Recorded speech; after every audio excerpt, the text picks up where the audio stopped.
যোৰহাটত সদৌ অসম ভিত্তিত এক ব্যতিক্ৰমী আৰু পৰম্পৰাগত সাংস্কৃতিক প্ৰতিযোগিতাৰ সফলভাৱে সামৰণি পৰে। উল্লেখযোগ্য যে সামাজিক সাংস্কৃতিক অনুষ্ঠান প্ৰজ্ঞাসাৰথী আৰু শিপাৰ উদ্যোগত আৰু পশ্চিম যোৰহাটৰ জাতীয় বিদ্যালয় দহোটীয়াৰ সহযোগত যোৰহাট প্ৰেছ ক্লাবত প্ৰাইজ মানি সাধু কোৱা প্ৰতিযোগিতা আয়োজন কৰা হয়।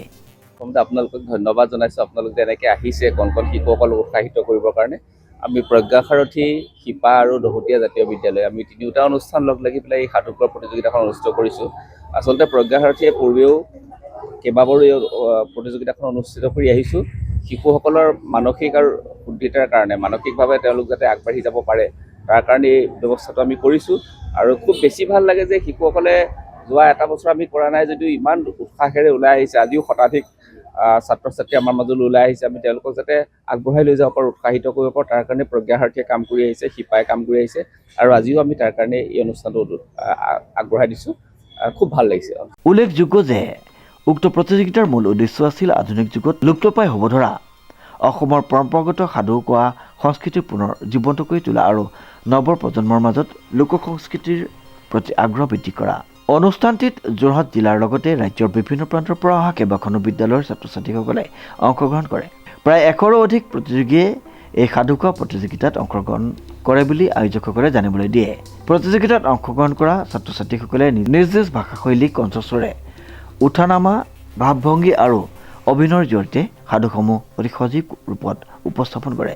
শিপা আৰু দক্ষিণ যোৰহাট জাতীয় বিদ্যালয় সহযোগত আজি যোৰহাট প্ৰেছ ক্লাবত সাধু কোৱা সদৌ অসম ভিত্তিক সাধু কোৱা প্ৰতিযোগিতা আমি আয়োজন কৰিছোঁ। পুৱা 9 বজাৰ পৰাই কণ শিশুসকলে আহি আমাৰ ইয়াত যোগদান কৰিছেহি আৰু আপোনালোকৰ জৰিয়তে সমূহ যোৰহাটবাসী তথা আমাৰ সকলো অভিভাৱক আন্তৰিক ধন্যবাদ আৰু কৃতজ্ঞতা আমি জ্ঞাপন কৰিছোঁ।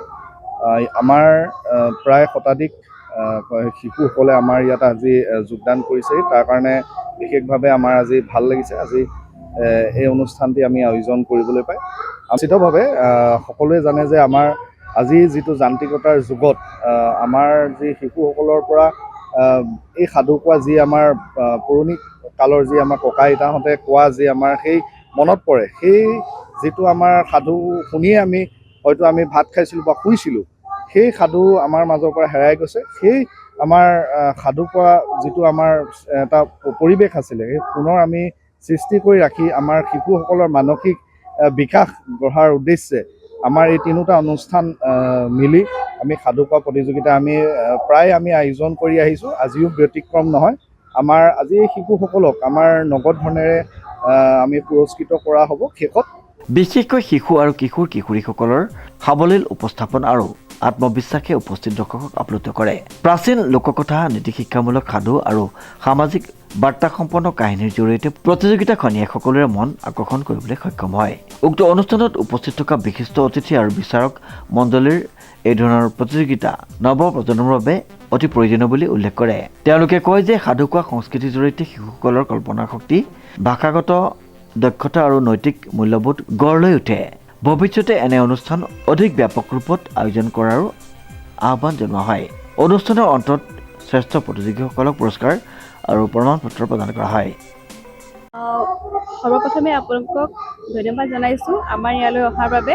আজি সাধু কোৱা প্ৰতিযোগিতাটো পাতিবৰ বাবে আমি আজি কিছু বছৰ আগৰ পৰা এটা পৰিকল্পনা লৈ আছিলোঁ।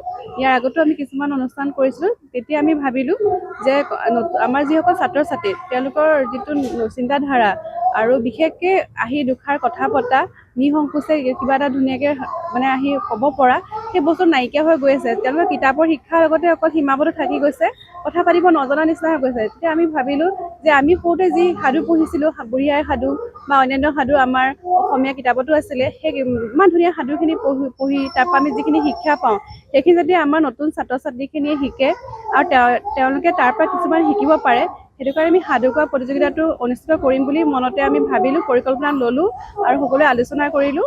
আৰু শিপা আৰু প্ৰজ্ঞাসাৰথী উদ্যোগত আৰু পশ্চিম যোৰহাট জাতীয় বিদ্যালয়ৰ সহযোগত আমি এইটো পৰিকল্পনা আগবঢ়াই নিছোঁ। আৰু আজি আমাৰ ইয়াত 188 শিক্ষাৰ্থী আহিছে।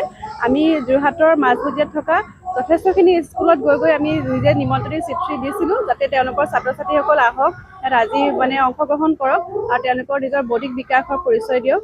সেয়াই আৰু খুব ভাল লাগিছে আৰু বহুতখিনি ল'ৰা ছোৱালী ওলাই আহিছে আৰু ধুনীয়া হৈছে। অনুপম বৰাৰ ৰিপৰ্ট, নিউজ নাও।